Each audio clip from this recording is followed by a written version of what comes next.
कल जब हंगामा बरपा तो मैं भी पार्लियामेंट में था और मैं भी पार्लियामेंट की गतिविधियों को, क्योंकि मैं प्रथम बार का सांसद हूं, बहुत ध्यान से देख रहा था कि पार्लियामेंट किस प्रकार चलता है, किस प्रकार से पार्लियामेंट में सांसदगण अपने विषयों को रखते हैं और किस प्रकार से उनका व्यवहार रहता है, क्या प्रश्न पूछे जाते हैं, जवाब में किस प्रकार से प्रति उत्तर दिया जाता है। यह सब मैं सीखने की कोशिश कर रहा हूं और देख भी रहा था। मगर जब से 18वीं लोकसभा आरंभ हुई है, जब से ये सत्र आरंभ हुए हैं, एक विषय में देख रहा हूं, 99 की संख्या और अहंकार का खेल, the number of 99 and the game of arrogance.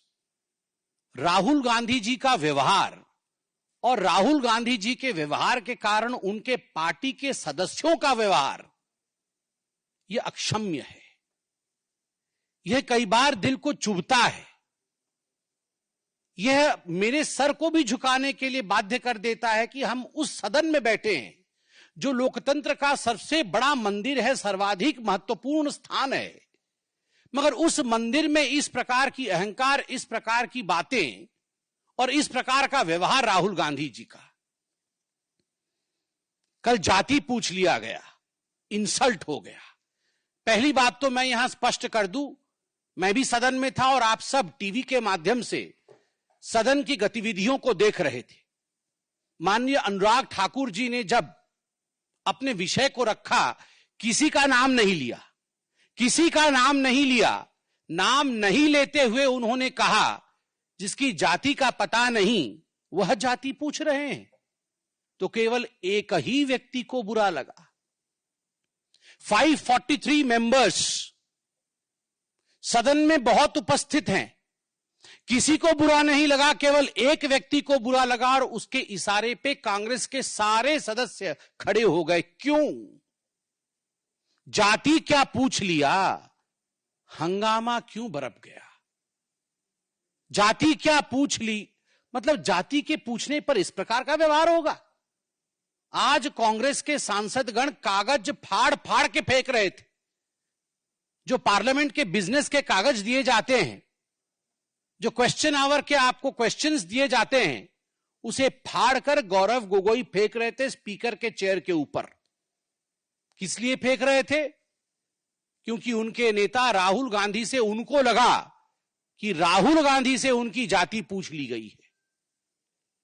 मुझे तो बड़ा आश्चर्य लगता है, जो व्यक्ति हर किसी की जाति पूछ सकता है। आप पत्रकार हैं, कुछ दिनों पहले पत्रकारों की जाति पूछने का काम राहुल गांधी कर रहे थे। पूछ रहे थे, आपका नाम क्या है, आपका नाम क्या है, बताइए आप किस जाति के। पत्रकारों की जाति पूछी जा सकती है, प्रशासनिक अधिकारियों की जाति पूछी जा सकती है कि ये हलवा सेरेमनी में ये जो अधिकारी खड़े हैं ये किस किस जाति के हैं, उनकी जाति पूछी जा सकती है। जजेस की जाति पूछी जा सकती है, पूछा जा सकता है। आप देख सकते हैं, how many Dalits and Adivasis in high courts Rahul Gandhi asked in Pratapgarh. आप किसी कोर्ट में पेश होते हैं और वहां जाके जजेस की जाति पूछते हैं, प्रशासनिक अधिकारियों की जाति, पत्रकारों की जाति, जजेस की जाति, और तो और सैनिकों की जाति आप पूछते हैं। आप कहते हैं कि हिंदुस्तान को यह जानने का अधिकार है कि किस जाति के लोग सर्वाधिक सैनिक के रूप में हैं, किस जाति को कितनी रिप्रेजेंटेशन आर्मी में मिली हुई, किस धर्म को कितना रिप्रेजेंटेशन आर्मी में मिला हुआ है। यह सब आप पूछ सकते हैं। मगर आपसे कोई अगर जाति पूछ ले तो मम्मी मम्मी मम्मी, मुझसे जाति पूछ लिया गया, मम्मी मेरा इंसल्ट हो गया। ये क्या मजाक बना के रखा हुआ है? मुझे संत कबीर का वो दोहा याद आता है, जाति न पूछो साधु की, जाति न पूछो साधु की, पूछ लीजिए ज्ञान, मोल करो तलवार का, पड़ा रहने दो म्यान। जाति न पूछो साधु की। राहुल जी साधु हैं?